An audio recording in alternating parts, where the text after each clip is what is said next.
777.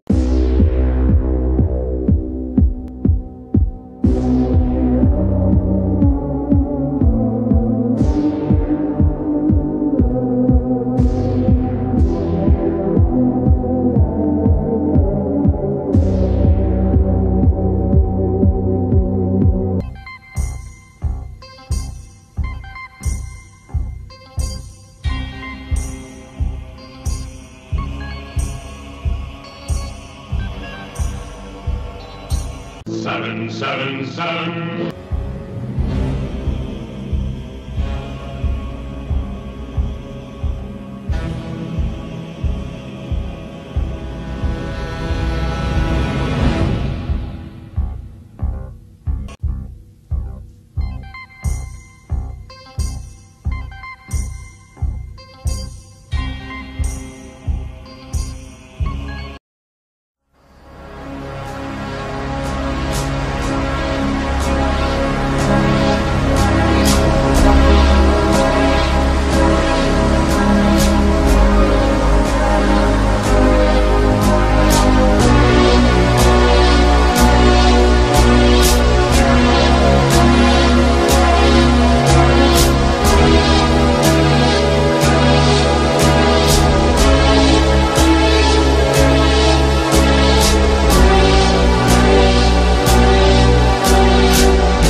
Cavendish was head of policy for David Cameron, made a life peer when he left. Andrew Mitchell was the International Development Secretary in his cabinet. It's lovely to have you both here.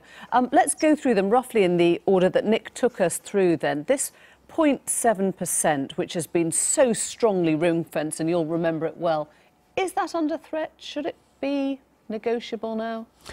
Well, I hope not, and I don't think so. It wasn't, of course, David Cameron who first committed the Conservative Party to the 0.7. It was Michael Howard when he was leader, not exactly a limp-wristed lefty. So it is a core promise of the Conservative Party, and I very much hope that it will be retained. Of course, it is also the law of the land now. We pass it into legislation to try and take it out of party politics. But it could just be bundled, couldn't it? It could remain the same, and that would be... Yeah. Well, it can't, actually, because it's not only the money, it's also the rules under which it is spent, and the pooled funds on defence, diplomacy and development. Within that ring fence, there is another ring fence which protects the development budget. If you remove the rules, it will be plundered by stronger departments, so the rules won't be removed. Sounds like there's a lot of fences going on here. Can you get through this one? My experience is that that's exactly what happens. It is under threat, Andrew, as you know, because the UK is the second largest aid donor in the world. A lot of people feel that's too much. I was an aid worker many years ago myself. You and I both know when you're trying to go into very, very poor countries and deal with sometimes very corrupt governments, some of that money is wasted. I mean, that's just a fact. There's a decision to be made about whether we want to continue at this level or not.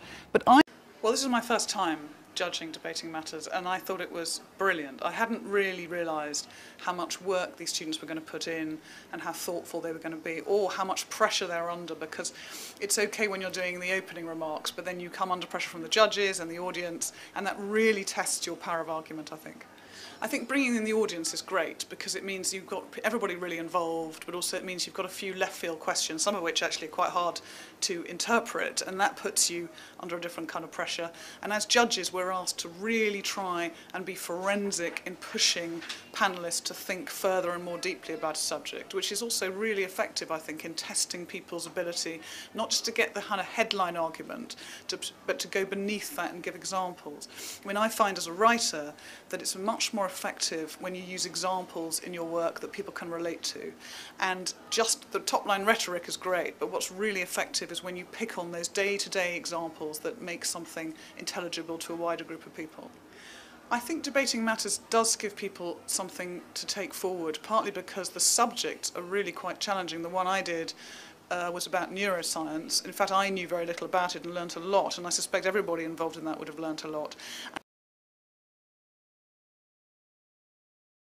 social care is always presented as a sort of Cinderella. You know, people always, I mean, we're sitting in the King's Fund, aren't we? People sort of start from the NHS and then they kind of look out over there somewhere to social care. What I found was I think the NHS has a lot to learn from social care. Social care quite often is very entrepreneurial and very innovative. And it's one of the points I wanted to make, that I hope that any form of integration does not lose that. Because there is a danger in sort of top-down integration that you create something which is rigid and actually loses some of the things that are being pioneered now, particularly in terms of being responsive to people and really giving the kind of care that we would all like to see. They're being pioneered in social care, and they're being pioneered in very small places on small scales. And it's whatever solution you end up coming up with, I think it's very important that we don't lose sight of that. In this sort of mass of quangos that we now have, and brilliantly depicted in the King's Fund animation, which I still send out to people who ask what on earth is going on. It's by far the best descriptor of what is going on in the system. It's not clear to me. I think you mentioned health and wellbeing boards, which are obviously barely functional. It's not at all clear to me who is going to commission this stuff. It seems to me that local authorities are understandably under enormous pressure in the way they commission social care, but they are not commissioning very well, and as we all know, commissioning by the minute is really not working. So I'm not sure if that really is within your terms of reference, but clearly somebody has to be answering that question: is who is this going to sort of lie with?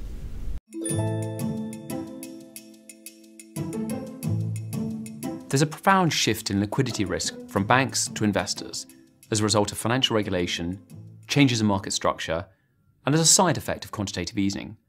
This journey is far from over, and how it plays out will have profound implications for the way people invest their money and trade securities.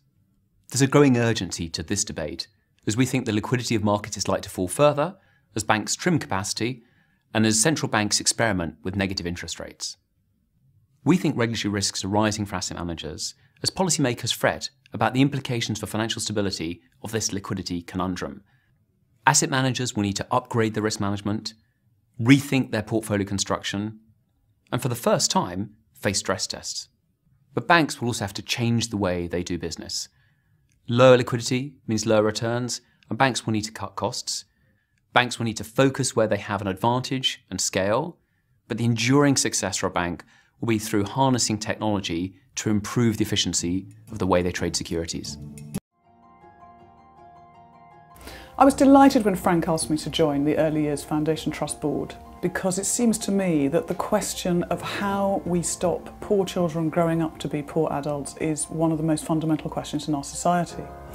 And as a parent myself, I've become so much more aware of the importance of the early years, of the fact that up to the age of 5, so much of what happens to children is so formative. At the end of the day, all of this, I think, is about trying to transform life chances for children, and if we can create a different model based on what we're seeing on the ground in Birkenhead, we will have made a real difference.